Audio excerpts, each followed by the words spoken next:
নমস্কার। চিরঞ্জীব ভালোবাসা সামান্য স্পর্শ। 50 বছর বলছি না, বলছি 3রা মে থেকে, 3রা মে 2020 থেকে কবিতার পাঠের ধারাবাহিকতার 1853তম রাত দিনের স্পর্শে আজ 2205তম ভিডিওটিতে আমি পাঠ রেকর্ড করব পৃথিবীর 2565 জন কবির কবিতা।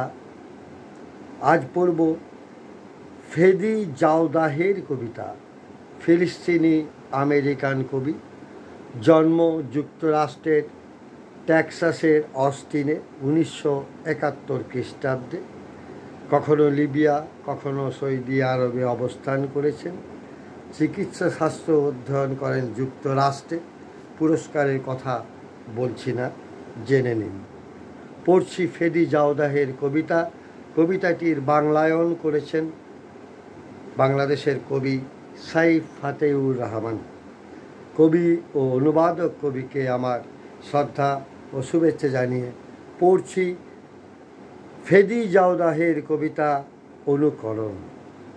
কবিতাটিতে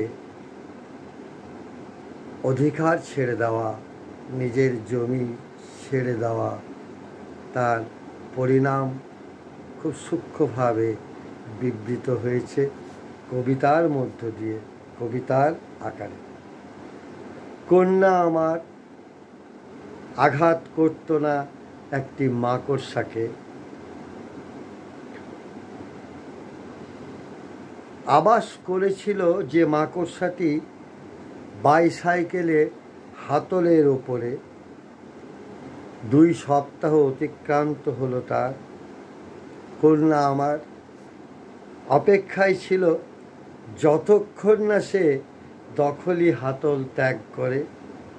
বলেছিলাম তাকে, ছিঁড়ে ফেলো মাকড়সার জাল। শোনেনি। আবাস নয় ওই বাইসাইকেল, জাল ছিঁড়লে বের হতে পারবে তুমি বাইসাইকেলটা নিয়ে। উত্তরে বলল সে, মানুষেরাও কি এইভাবেই হয়ে পড়ে উদ্বাস্তু, দখল ছাড়তে ছাড়তে। পড়লাম ফেদি জাওদাহের কবিতা। কবিকে আমার শুভেচ্ছা ও ভালোবাসা।